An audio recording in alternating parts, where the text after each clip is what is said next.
What's up, everyone? Welcome back to the channel. We got a great one for you today. Any second now, Casey is going to pull up in that driveway in the EV9, the three-row electric crossover from Kia Motors.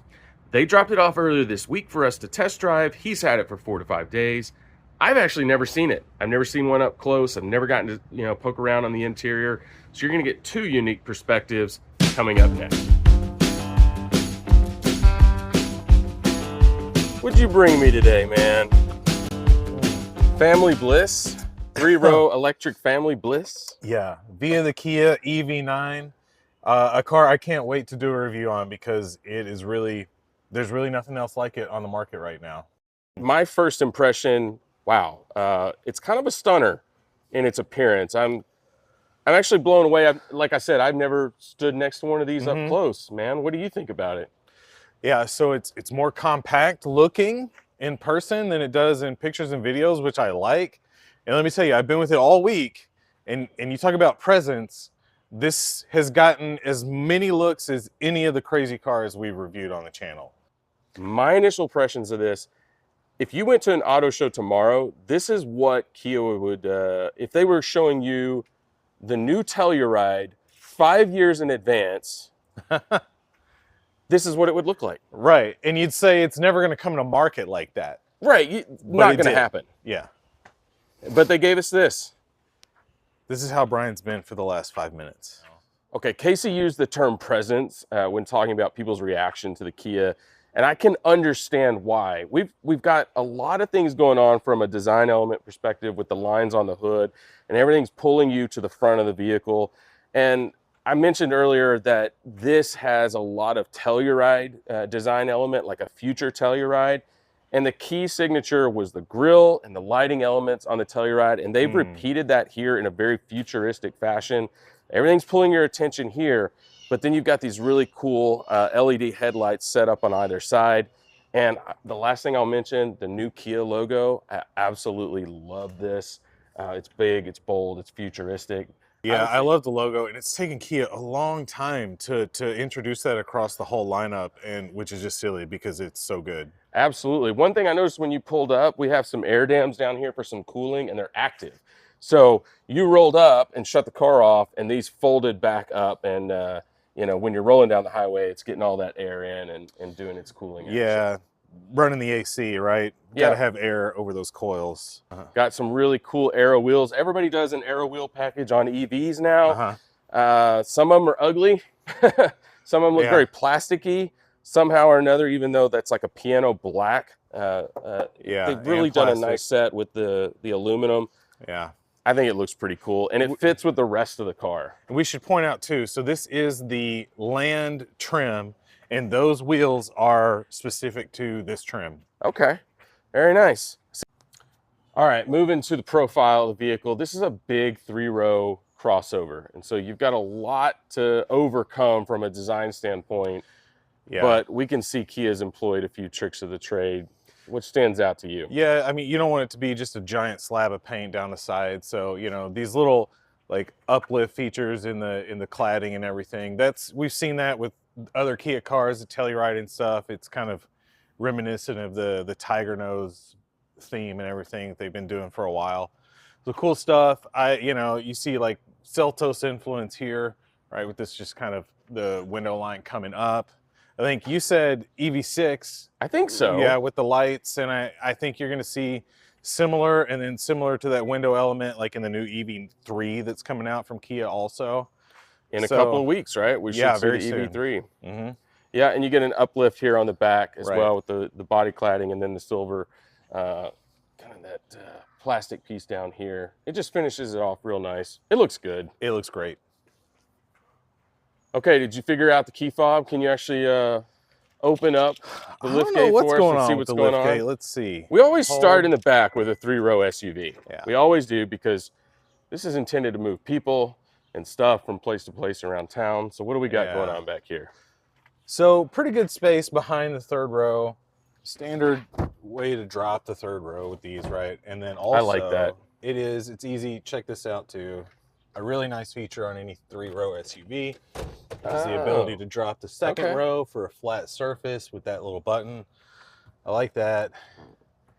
We got some, yeah, it slides. It's a There you slider. go. There we Yeah. go. Got it. So you've got a full 15 amp capable plug there. What is And then- this? Open, close. Ah, it's for the charge port. An What? emergency. Yeah, in What? case, I guess the electronic feature, you got an emergency release back here to open your charge port. Right. Nice Okay. feature to have on an Cool. EV. We got 180 watt 12 volt over here. I like that. Good wattage to run a fridge or whatever else you might need. And then this is a little strange because I think this is controlling how high your lift gate will open.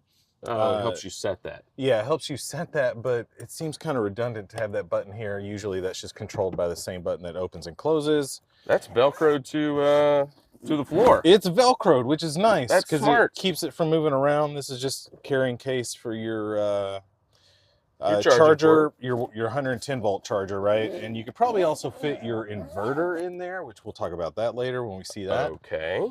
I gotta admit though, I wish the Velcro is a nice touch, but I really wish that this case would just fit nicely in here. Well, that's why you have the Velcro, Well, because they right. can't fit it in there. Yeah. Yeah, so not a lot of space here, but that's No. just, that's what you give up. Tow hook, some tire sealant, because I guess we got run flats, and just a little bit of storage back here. Okay.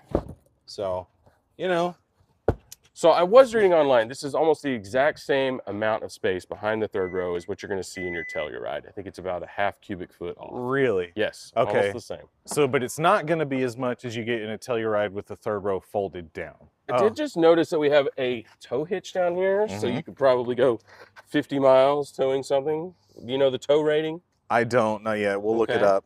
But, you know, I'm going to say you could get at least 80 miles towing out of this thing. And now it's going to open again. It is opening because it must be triggering some proximity Yeah, because sensor I've got the down here key on the fob ground. in here. So rear view camera here. Again, I'm going to complain about the hatch button being way too far down, but whatever, use the key fob. And then you'll notice a second camera up here.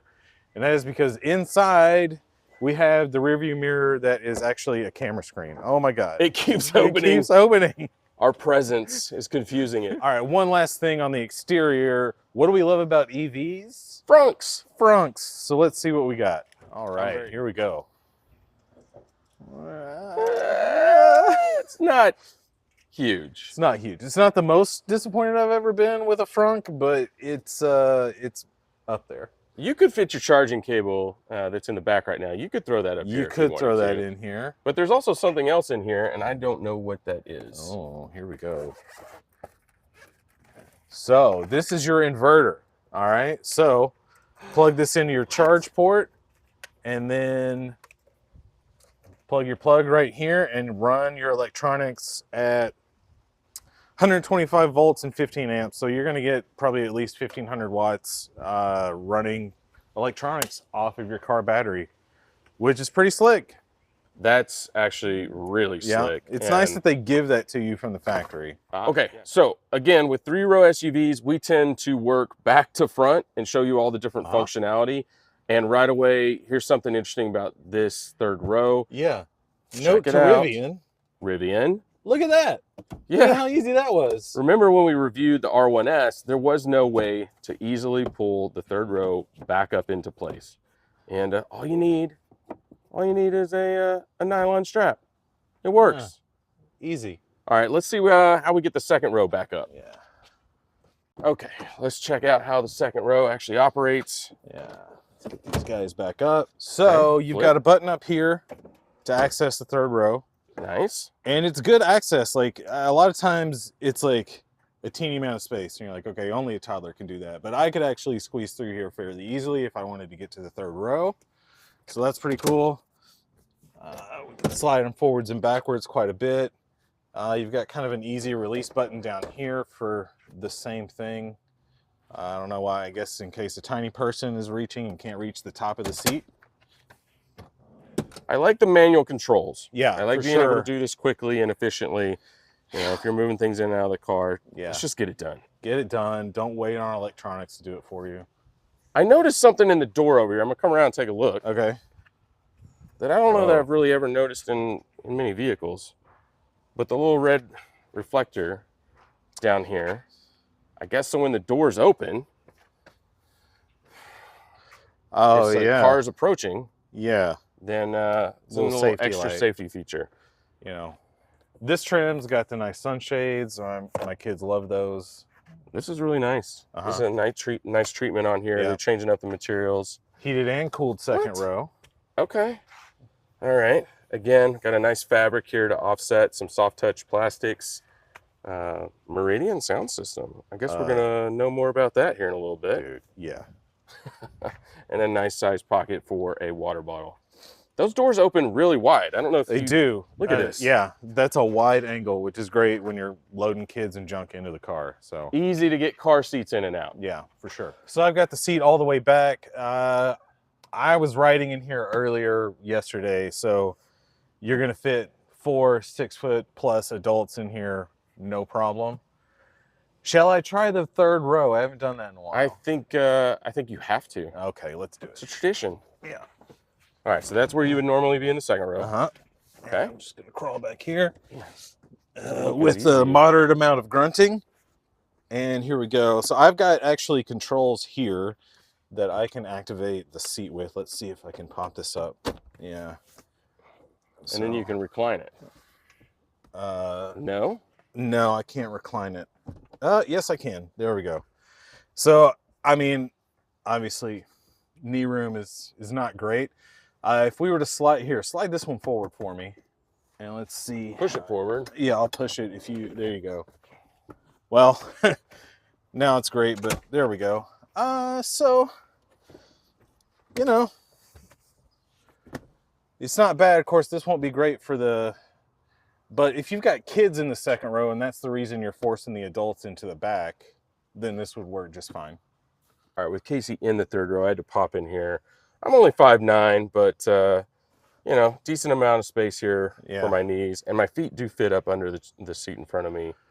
Yeah, and you could come back one notch and I'd be okay. Okay. I was in the second row. Remember, I haven't seen this car at all yet, and I noticed this thing's got some tricks up its sleeve with the center console. Accessible from the second row. Accessible from the second row. Look at this. You've got this storage thing that pops out. And a table. Slides out of the way. Deep storage. And then, yeah, a nice little tray that kind of pops out to set snacks and whatnot on. That is pretty slick. And then you've got USB-C accessible here on each of the... And of course, each of the seats. Ubiquitous now, but seat controls so that the driver can move this back and forth to help passengers and whatnot without getting out. That's cool. And the passenger can do that too. It's something that you can reach, obviously. If you need a little bit more room and they can't take their eyes off the road, then you can set that for yourself. Okay. There we go. That is a really slick. And then what do we have up here at the top?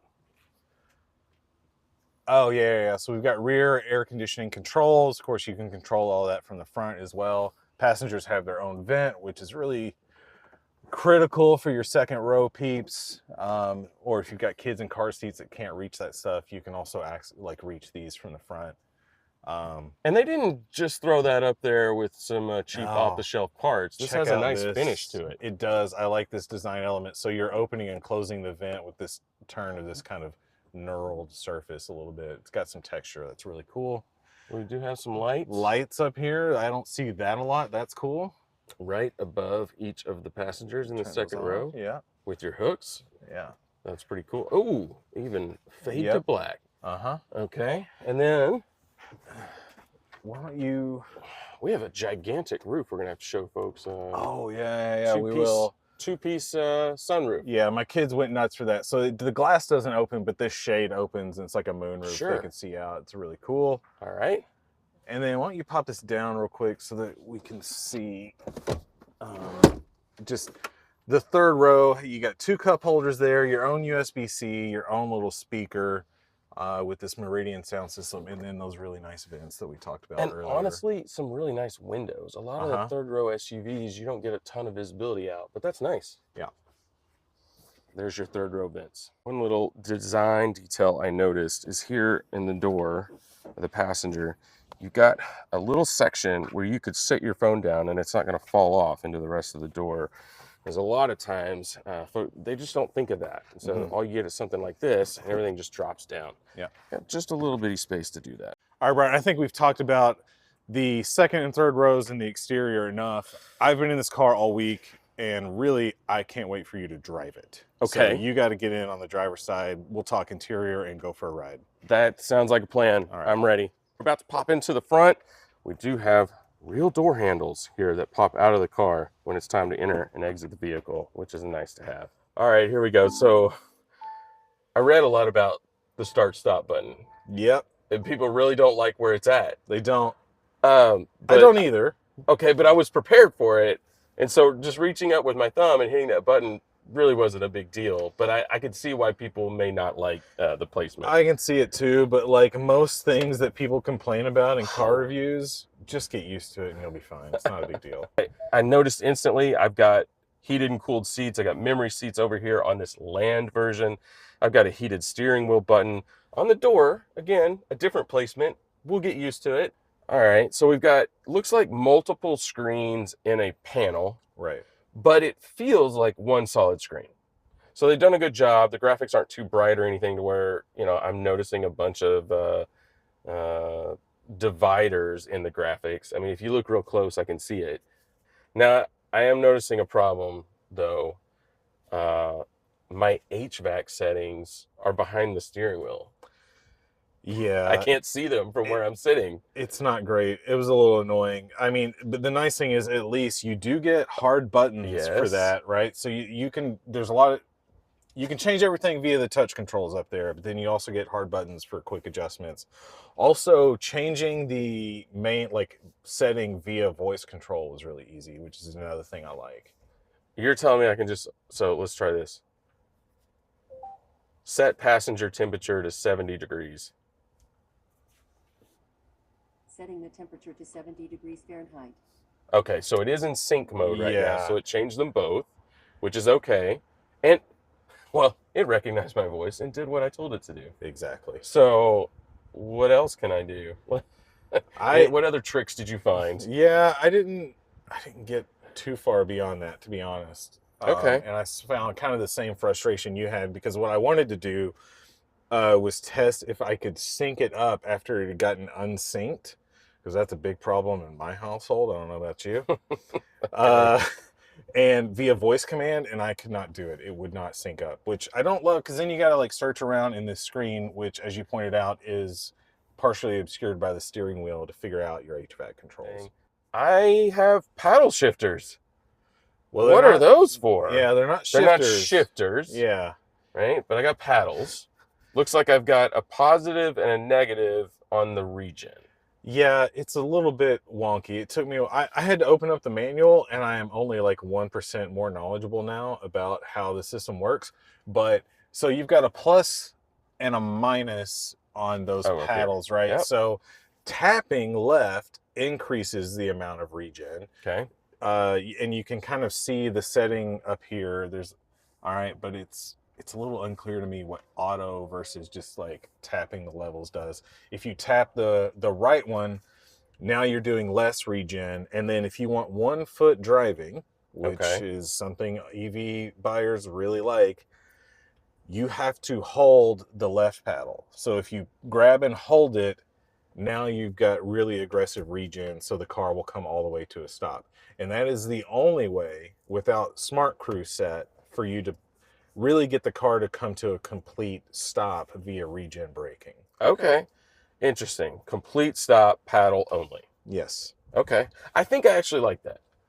Because I've owned a couple of different versions of electrified vehicles, and the full stop is a little tricky, and it's a little weird depending on which one you're in. I think I like being able to just reach up and make that happen. I absolutely like having it. I would prefer to have the option to do either one. Like, I think there should be a fully one-footed driving setting in here somewhere where I don't have to use that.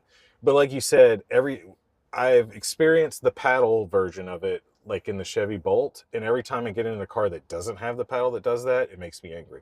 So if I could only have one or the other, I want this. I would really like to have both. All right. Sounds good. All right. Looking around some more. Looks like a lot of functionality here on the center console for the front 2 passengers as well. Looks like I have a very deep wireless charging placement for the phone. Indeed. Which, you know, does it work? It does, although my phone at least, Pixel 8 Pro, does get quite hot using They all get hot. Yeah. They And in just do. fact, the screen will alert me if the phone gets too hot, which is a Okay. cool feature.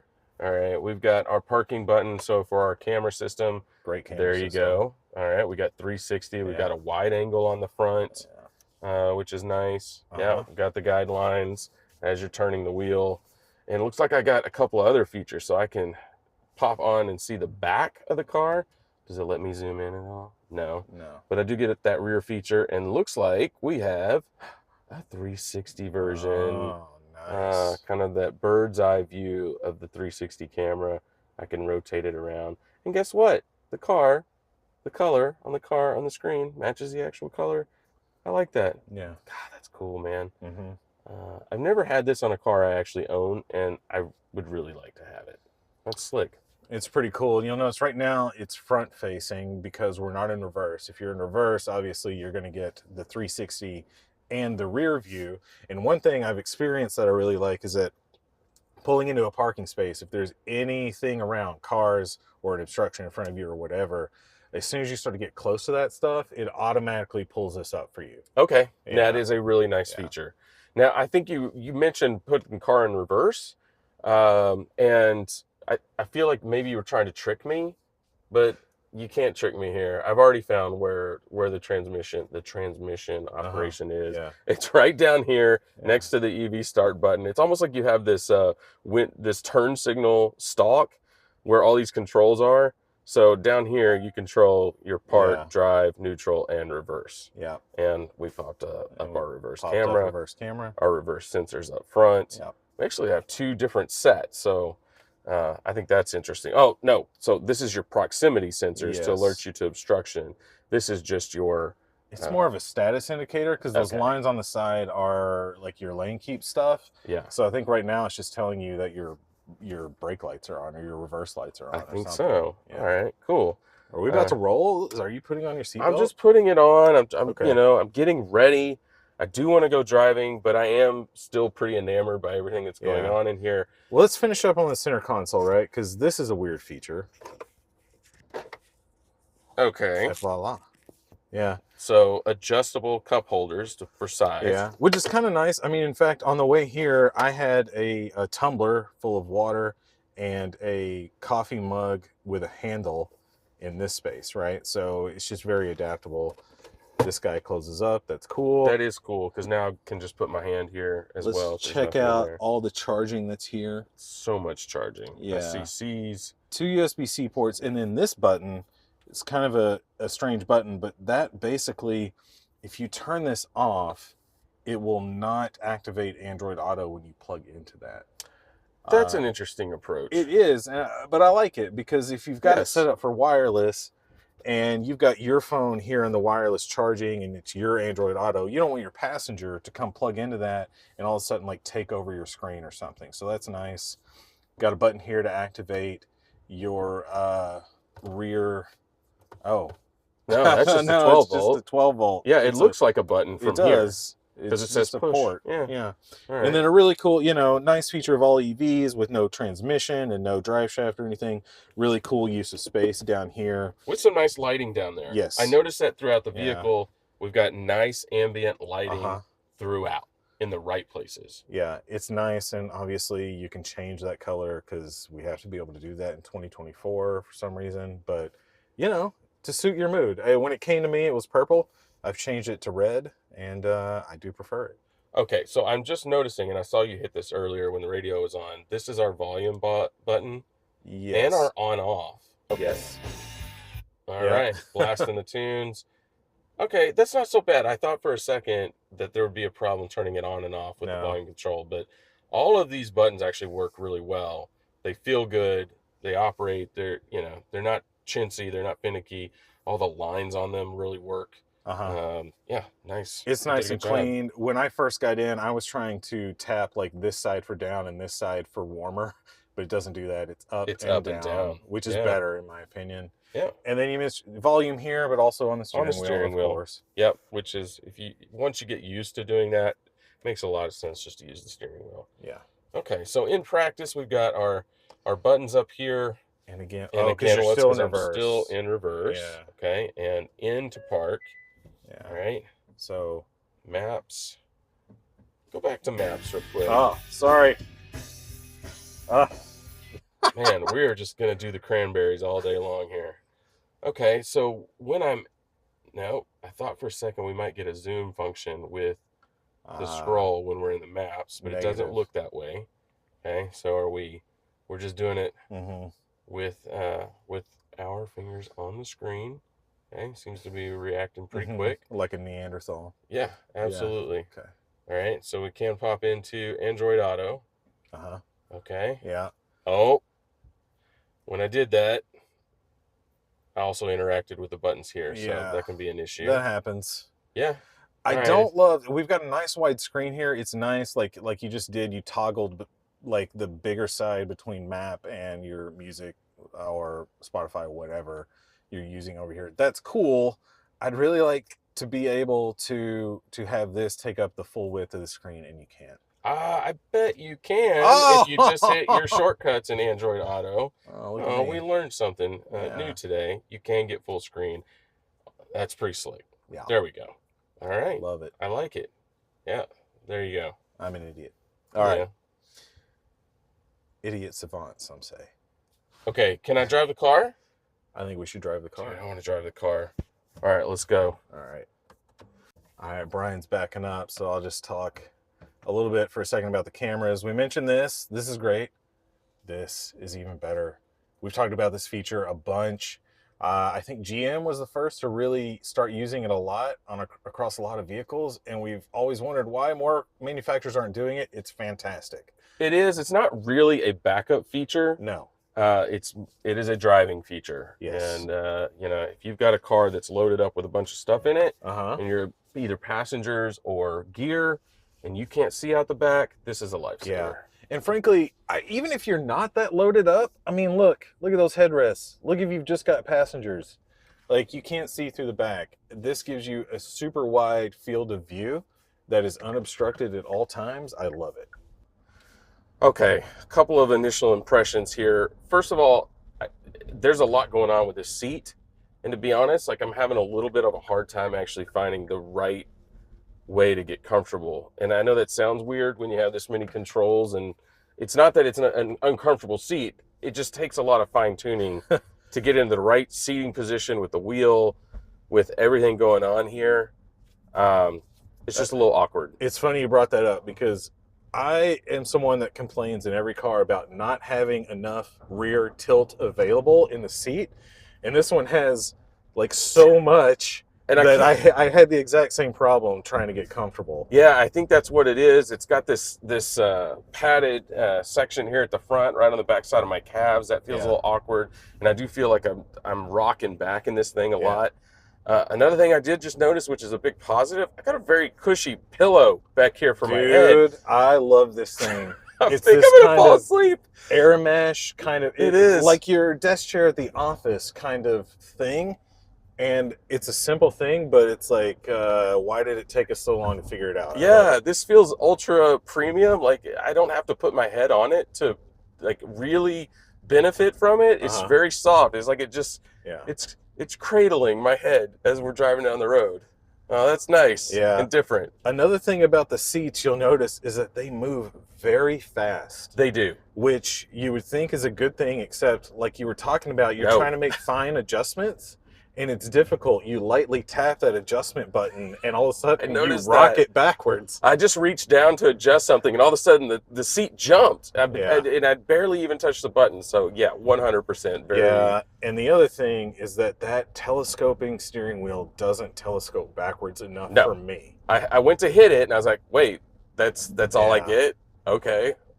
So, yeah, I need it close. I usually have the wheel pretty close to me. Which is also going to help you see through the steering wheel to all the information they're putting on these screens. Yeah. Okay, so the car definitely just tried to slow down quite a bit on me. Yeah. But not in a smooth way. Like, I took my foot off the gas, and then it hesitated for a second, and then it's like initiated the one pedal driving. Yeah. It's like, okay, so I just let off, and it's not doing it. Right. That's really weird. Why did it do it?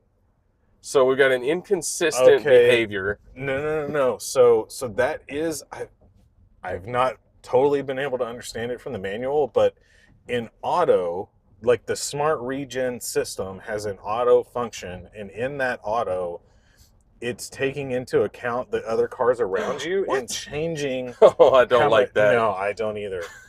Yeah, I'm but not there a are fan. settings to lessen that. Like you Okay. can take it out of auto, and then in the screen you can go in here in your EV settings and change how aggressive the regen is and all of that. There's like, and it even classifies it as like smoother or, you know, more even transition or something. So, Gotcha. you know, I mean, I can change that now if you'd like while we're driving. So you No, can it's experience okay. them. But Okay. I don't. I need to know what my car is going to do, right? So I would like to dial it in to where Yeah. there's less of that. Yeah, it's jumping in and doing something that I'm not expecting. Yeah, so I have constantly been messing with those, putting it in eco, changing those region settings, trying to get that 1 foot driving experience. And I think what we've discovered is that you just shouldn't do that. If you want a 1 foot drive, you should just use that paddle over there. All right. Okay. Steering wheel. Uh-huh. This is really nice. Uh-huh. This is a brilliant size and shape for this type of driving.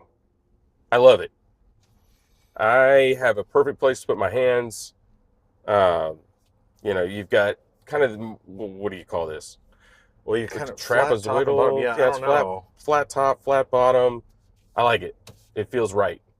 I don't know if are you a fan? No, I'm a huge fan, and like you said, the hand placements. I like it basically right at 3 and 9. Yeah. It gives me great use of all of the steering wheel controls as well as that regen paddle back So there. I like that, but I also like the way it feels.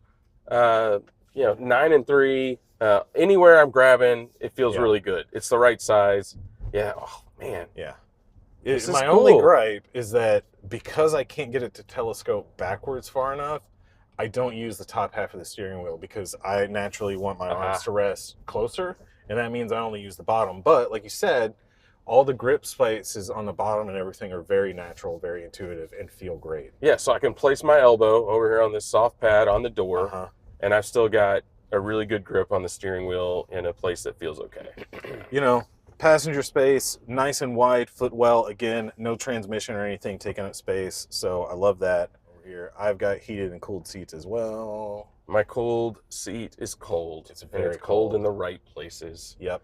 All right, can we talk ride quality for a minute? Because Okay. I assumed this car was going to be very heavy on big wheels, low profile tires, and was going to be very rough and firm and stiff. And I'm not feeling that. No. I mean, you get that a lot with electric vehicles because they're so heavy and the suspension kind of has to be able to support that. Not in this car. It's one of the smoothest. Like, it's almost like it was set up perfectly for me. Like, the balance Yeah. of firmness and ride quality is, you know, it's like I drove a Telluride not that long ago. A great car. The balance of those things is not as good as this car. No, it's really slick. You know, it's soaking up all the bumps. I'm not getting a ton of roll or anything like that. And I did read some reviews where folks highlighted more roll than they wanted. But you know what? In a car this big and this heavy, you need a little bit. Yeah. You It's a need to family know what's SUV. going on, right? And it certainly has given me that. But yeah, there's just nothing harsh about this. This is smooth and really impressive. All right, we're cruising along. We're going to find some highway driving to show you some of those features, but I wanted to point out something else, and that is this little guy right here. Okay, I noticed that earlier and I didn't know what it was. Yeah, so it's not a button, it's a fingerprint scanner. What? A fingerprint scanner. So, Okay. nothing new in that you can program all your driver profiles and stuff into this. So, a lot of your audio settings, your driver settings, anything customized you've done, you can save to particular driver profiles, right? Very cool, except now you can program those to a fingerprint. So the driver just has to get in and do their fingerprint and all their settings pop up. That's pretty neat. slick because you don't have to remember keys, whose key is programmed to what and all that. You just get in, it doesn't matter. Exactly. I think we finally kind of figured out some of that auto regen stuff, right? You just noticed, Brian, when you let off, it did regen braking really hard, you don't have the active cruise control or anything activated, but because that car was in front of us, it did more like regen It's braking almost than like an normal. adaptive cruise control all the time, but Right. a very I'm starting to understand it. Yeah. It makes more sense on the highway. Yes. And so now that we're on the highway and starting to play around with some of those features, I'm starting to get it. That is pretty slick. Oh. It's certainly going to help from a safety perspective. Yeah, you should do the blinker again just so we can point that out. Okay. There we See? go. So we've got Yeah. blind spot Uh-huh. cameras that activate With on the either blinkers on. side. So, you know, use your blinkers. That's people. been around. That's been around for a It while, has. but it's nice to have, and not everybody does it. I don't know why. Oh, So, not face melting acceleration. No, but it's there. And around town, it's super fast. I didn't even have it in sport mode earlier, and it was very comfortable. Then when I put it in sport, it reacts, but it's not going to throw you back and throw you around. It just works. It's nice. So we've got all-wheel drive. We've got about 380 horsepower. 0 to 60 in this trim is supposed to be about 4.4 seconds in that range. That's quick. I mean, by 2024 standards, it's not like sports car quick, but it's quick. So you have activated cruise control, and I hope you can see the HDA icon up there. Highway drive assist kind of comes on automatically. Okay, so it does. Once you set your cruise control, which I have done, now, all right, pretty slick. I've always loved this system with Kias. I've had it on Kias that I've owned and on ones that we've tested. It's one of the best in the industry, and I don't see anything different here. It's following the lanes around the bends. It's keeping its speed accurately. If once we come up on another car, I would expect a smooth deceleration to follow the car. It's not going to act up on me at all. Let's see how it does. We've got a car pretty far out there. Yeah.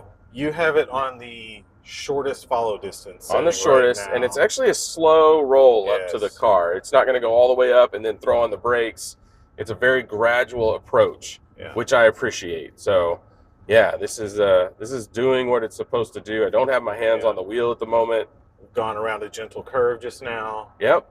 So, and as advertised, as we would expect, this thing just works. And this is something that's really relaxing on a long road trip. It sort of takes the burden off of you to constantly be adjusting your speed. And then if you do get distracted, those safety features kick in to make sure you stay in your lane. Man. Yeah. And I'll say, like, I used it a lot this week. And it will remind you every once in a while to keep your hands on the wheel. Yep. It's not automated driving. It's not what it's for. It's an assist feature. So, you know, they do want you to keep your hands on there quite a bit. And you said road trips. But what shocked me this week was how much I loved it on my commute back and forth to work.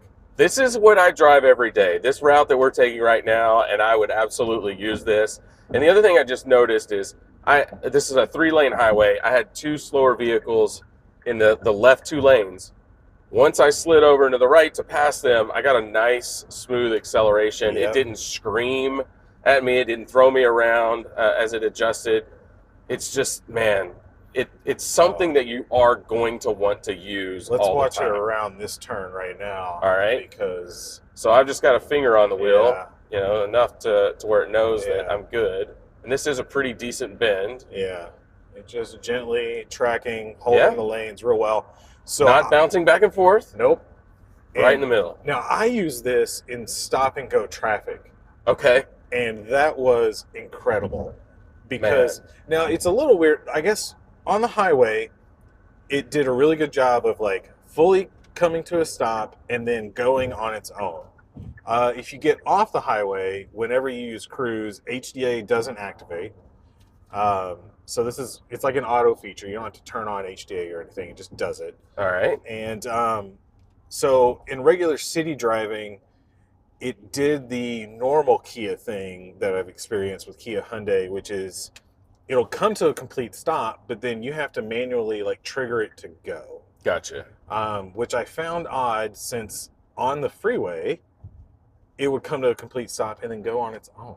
All right, so we just switched freeways. So we Uh-huh. had a really aggressive exit and on ramp from a curve perspective, and it did not hold. All right, but it was very aggressive, and most don't. But what did keep performing really well was the follow distance. Yes. So I changed speeds dramatically coming off the one freeway and onto the next, and it's maintained the distance, and it's done it in a really unobtrusive way. So really, really nice. Okay, so I got a warning as I went to merge that there was a vehicle behind us. I had my camera, everything worked as it didn't kick me back because the car wasn't in my way. It was just alerting me that the car was there. And it vibrated the steering wheel as well, which I appreciate. And I intentionally jumped onto this section of freeway because it does curve quite a bit. So I wanted to see how well it performs. And thus Quite a bit far, of traffic too. yeah, there's a lot of traffic around us. I'm gonna slide over into the middle lane, which once I put my turn signal on, it let me do. Okay, now that the turn signal is off, it's back to lane follow in the middle lane. And I have not touched the gas pedal since we got onto this part of the freeway. No. Yeah, it's crazy. And like I said, two of the most relaxing commutes I've ever had this week, taking this back and forth to work. And then one day it was driving rain all day, back and forth. Did not affect any of these radar systems at all. Man. Worked flawlessly, even in extreme rain. Went ahead and opened up that shade back there so you could see the moonroof for the rear passengers. Really cool. Lots of natural light in here between those two. Texas owners are going to want to get those tinted. Yeah, we're getting near summer and it's going to cook. This is so awesome, guys. This is going to be a long review today because every second I spend in the vehicle, I find something new. Man, look, this thing is docile. Going down the freeway, it's comfortable, and then if you want it to get up and go, it's going to go. It just screams. Okay, it's pretty cool.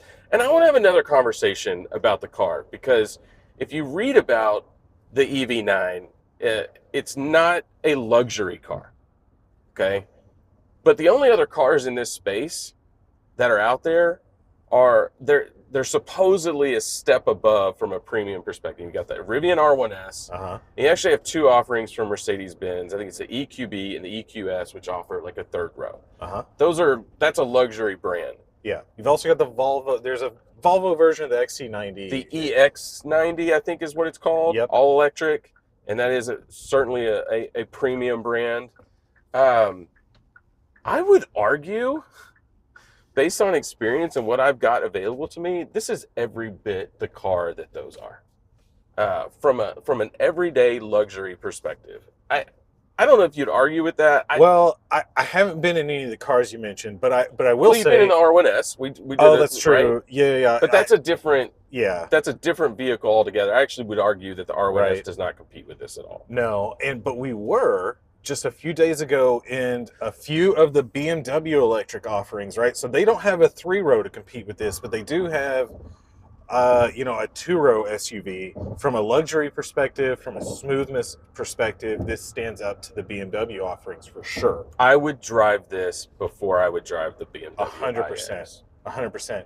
And man, I'm just telling you, like I'm really enjoying watching you experience this car for the first time because am I in frame? You're in frame. You're finding everything out about it in real time. In real time. And I'm telling you, this car, it's a 3-row family hauler.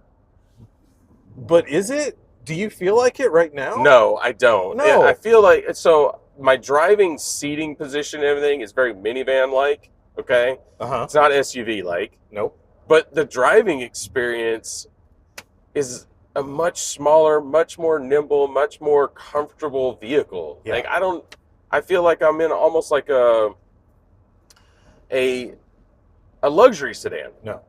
A sport luxury sedan, with really good acceleration and handling, and but it soaks up everything very well. The vehicle dynamics are what you want. I'm just really impressed. Yeah, everybody in your household is going to love driving this car. Yeah, that's true. Yeah, even like your younger drivers or newer drivers who aren't comfortable with larger vehicles, they're not going to have a problem driving this around at all. No. It doesn't feel that way. See, we've got something here. We just, like I said, we're discovering things all the time. Well, we're experiencing the universe at the moment. Yeah, we've got Yeah. mood sounds Programmed into the car. Shoot. Brian, what are you doing? You trying to get us Man, killed? man. What Well, the heck? That's a red light. it is. Red means stop. It does mean stop. All right. Oh, maniac. What are you doing? Getting We're out gonna of the get middle of arrested. the intersection. That's what I'm doing. It's been a comedy of errors. What I need is some soothing sounds How about to calm me down. let's go on a sailing ship? Well, no, that just makes me want to go to the bathroom. City at dawn? City at dawn. I'm afraid of a carjacking. Something else. Hurry. Lively forest. Lively. Now I'm in my peaceful place. Oh, yes. Okay. This is an overlanding channel after all. It is. Is it? It is Sometimes. sometimes. But a nice alternative to radio. You just got Sure. some nice, peaceful, meditative sounds available to you. Yeah. I think I just got bit by a mosquito. That weren't no mosquito. Back on the freeway. As fast as you want to go. The worst driver on any given road is always in a Mitsubishi, right? No. It's a Nissan Altima. Never go full Altima. Let's see what else we got. We've got rainy day. That was a Tropic Thunder reference. Modified for your own use. And for 2024. Moment of meditation. So is this just, I don't hear anything. Is this just quiet? Oh, there we go. Oh, Summer Night's Rest. What's this? Ugh, no, that's like some D-bag in a coffee shop. Autumn sentiments. that better smell like cinnamon. Ooh, crackling fire? Are you kidding me? Seriously, I'm gonna fall asleep We're driving back to now. overlanding. All right, Brian. Let's use this audio to test something while we're on our way to lunch. I would like for you to go to the next track on the steering wheel. It's the button you think it is. Okay. I just pushed up. Oh, that. okay. So I'm not crazy. All right. Now go down. Okay. Now we've gone next. See? You did what I did. You push up to go to next, but that's not correct. That's not correct on here. Their steering wheel control, it's down to go to next. okay. Which is the same when you're in Android Auto and you're scrolling through a playlist or anything. Yeah, and I found that really annoying because it's backwards. Am I crazy? Is it not backwards? Well, my instinct was to push up to go to next, so I guess it's backwards. Yeah. All right. Also, hey Brian, let's stop for lottery tickets. We definitely need to. Think how many EV9s we could buy. So many. Where are you taking me? We've been driving forever. Dude, it's barbecue time, and we're going to Hurtado Barbecue in Arlington, Texas. You've never been. Today's the day. How have I never been to this place? I don't know. It's top 5 in Texas. Top 5. It's legit. And So it's right in our backyard, so I've got to give it a shot. Yep.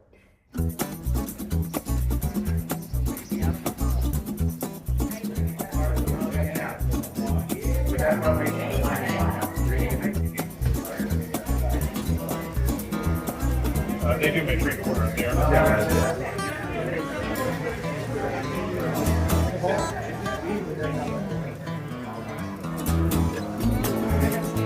All right, so we had really good lunch today, and we've continued to drive the EV9 around town. Love it. Nothing's changed there. There's two things that I observed on the way back here to the house. One, the sound system is pretty incredible. The sound stage up here on the front from the Meridian system is excellent. Yep. But when you're not listening to the radio, the car's really quiet. Very. Surprisingly quiet. Now, I drive a Jeep every day, and I've gotten a little, noise deaf to all of the road noise and tire noise and everything else. So getting in here was pretty spot on. I was impressed. Well, I drive a Lexus LX 570 almost every day, which is fairly quiet except for the all-terrain tires I've got on it. Yeah. And this blew me away even. Yeah, so it feels very premium. It feels very nice, but you got to pay for it. So we need to start talking about some numbers here. And while we're in the land trim, the next one from the top, and it's all-wheel drive. Let's start with base numbers. Like, where does this start price-wise? So we start at about 56 grand. Okay. In that and change, 56 and change. With that, it's rear-wheel drive only, a 76 kilowatt hour battery, and 215 horsepower. Not a lot. 230 miles of range. 230. I want to talk about features real quick though at the base level, because this has got so much stuff, and we've talked about all the things we like. And you're thinking, okay, this is second from the top. Base has got to be stripped down. I mean, doubt it. Not with Kia. No, this. Okay, so number one, all the cool highway drive assist, the electronic features, that stuff is standard. Okay. Awesome. Rear collision avoidance is standard. Okay. And cooled seats in the front are standard on this car. What? At 56 and change plus destination. Which we really like. Yeah. We like these seats. Yeah. And frankly, look, we live in Texas. There's a problem in my house because cooled seats are a must-have. And inevitably, that means going several trims up from the base. Not the case in the EV9. Okay. It's a great package. $56,000. $56,000. And then where do we go? Next we go to You go to the wind. you go to the light long range. Long range. Yeah, that's another $5 grand, and all you're getting is a 100 kilowatt hour battery, so more range. And that is actually the most range you're going to get on this model, just over 300 miles of range. So still rear wheel drive. Rear wheel drive. Then you're going to go up to the wind all-wheel drive. Okay. And that's where you're going to get all the horsepower. Yeah.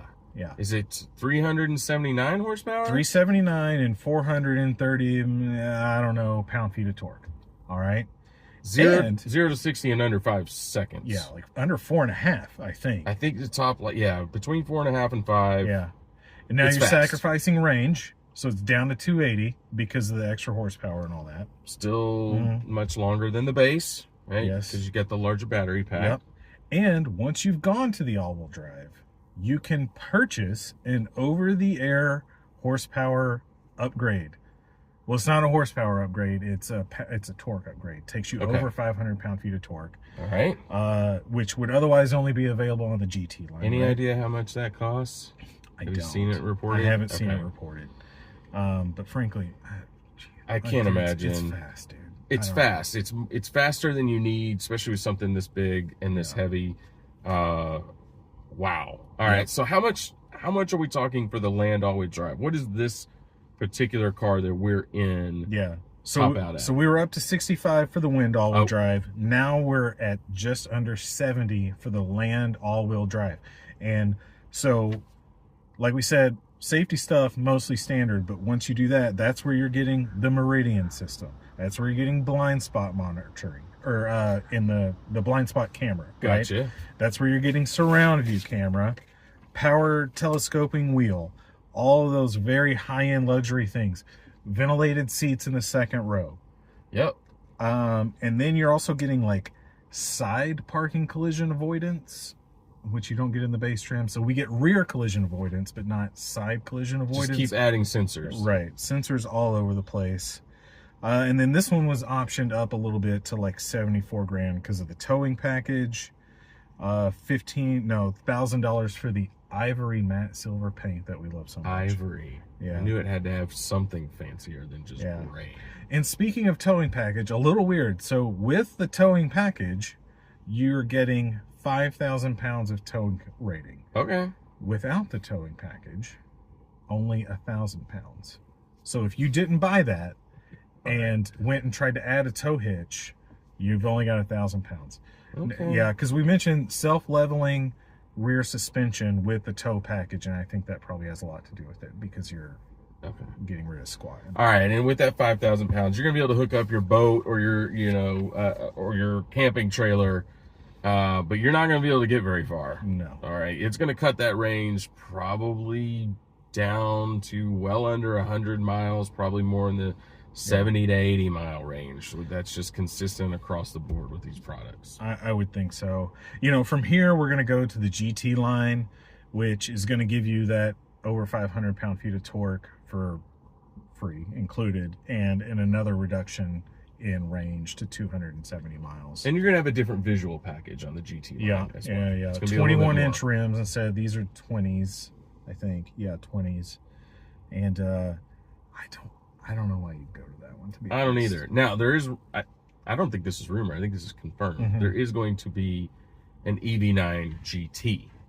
Okay, so this is there's a GT line, which is, like we said, a couple of options in appearance, but a true GT is going to have more power, more performance, and probably some handling enhancements to go along with it. But that's going to be rumors of 600 horsepower plus on the GT.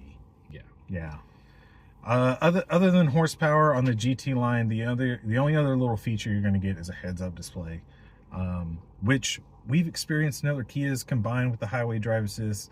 It's pretty cool, but again, I wouldn't go that route. I really feel that way about all heads-up displays. Really? Yeah, okay. I don't think they're, especially with the digital dash and the information you get now on these screens, I just don't think it's that necessary to have.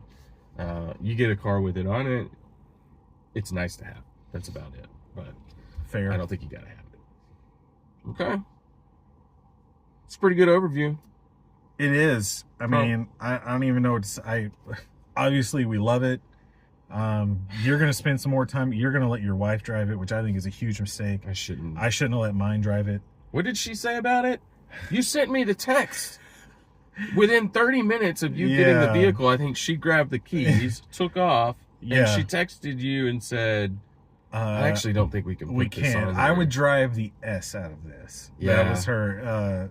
That's the cleaned up PG version of what she said. And she knows what she's talking about. Yes. Quite a few sports cars in her day. Chevy would quite literally drive the S out of this car. Yeah, tires would last about 3,000 miles tops driving around town. Now, my wife's gonna like this for all of the bells and whistles. Maybe by the time we do the editing on this, I've gotten some feedback from her. She's gonna love it.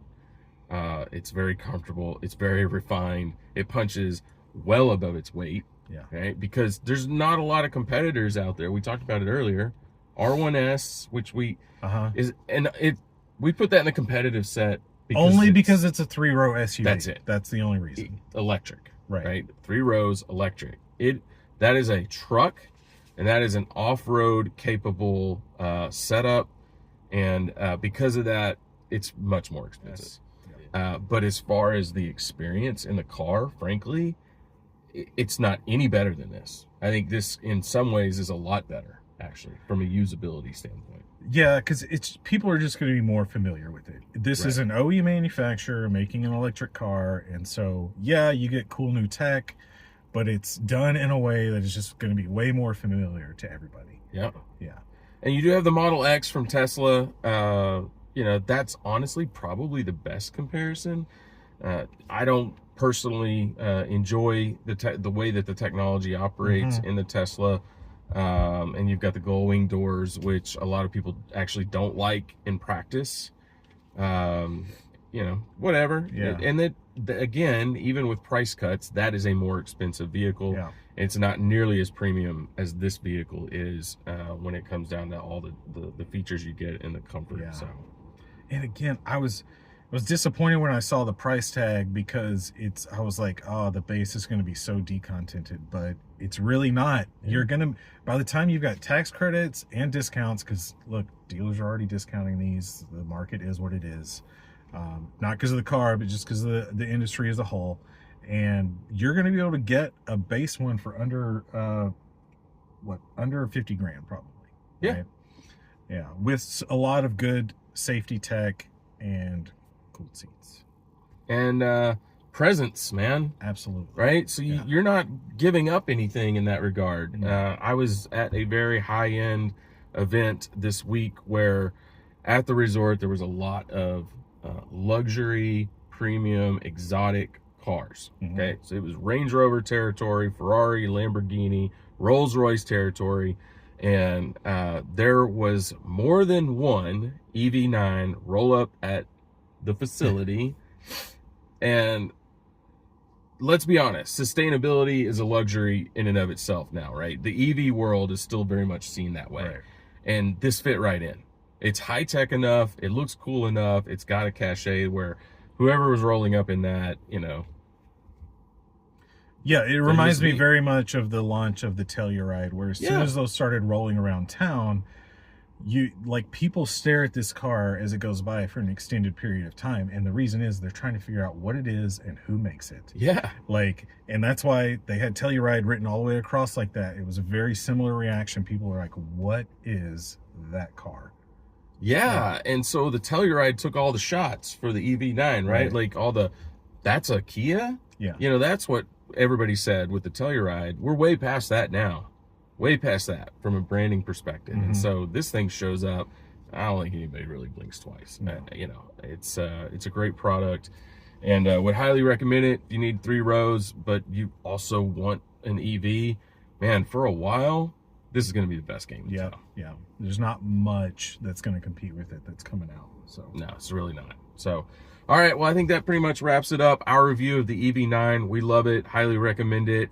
And dang, I'd like to keep it a little bit longer, but Kia's going to want it back. So I guess we got to get it back. I need a ride home. Let's do that. Awkward wave. Extra awkward.